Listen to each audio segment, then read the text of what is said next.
Mövzumuz şəkərli diabetin gözə təsiridir. Bu çox aktual mövzudur. Çünki həm şəkərli diabet xəstələrinin sayısı çoxdur, həm də şəkərə bağlı korluq sayısı çoxdur. Burada çox önəmlidir xəstələrin həkimə vaxtında müraciət etməsi. Yəni xəstəyə şəkərli diabet diaqnozu qoyulduğu zaman xəstə göz həkiminə müraciət etməlidir.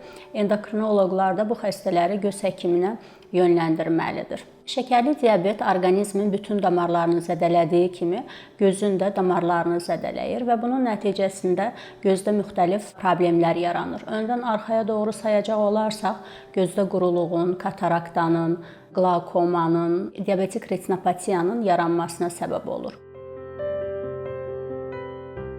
Quruluq xəstələr gözdə yanma, batma, gözdə qum hissi şikayətləri olur. Bu xəstələrə süni göz yaşı damcıları təyin olunur. Katarakta el arasında mirvari suyu olaraq da bilinir. Tək müalicəsi kataraktdan əməliyyatdır. Görmənin zəifləməsinə səbəb olur katarakta. Hətta diabetik xəstələrdə kataraktanın daha erkən mərhələlərdə əməliyyat olunmağı məsləhətdir. Diabetik retinopatiya isə gözün sinir təbəqəsinin, yəni retinanın damarlarının zədələnməsi deməkdir. Erkən mərhələlərdə xəstədə bir əlamət gözlərində hiss etməyə bilər.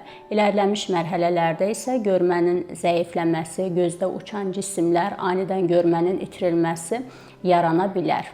Bugün üçün diabetik retinopatiyanın müalicəsi lazer və müxtəlif növ iynələrdir. Adətən bir dəfə lazer etmək və ya bir dəfə iynə vurmaq kifayət etmir.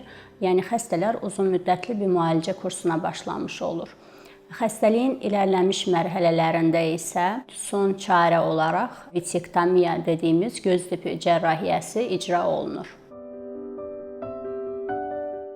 Şəkərli diabet korluğun ən öndə gələn səbəbidir.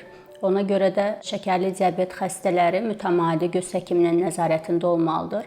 Əgər xəstələrdə göz dibində heç bir patologiya yoxdursa, heç bir qan sızması olmasa belə, xəstələr ildə bir dəfə göz həkiminin nəzarətində olmalıdır.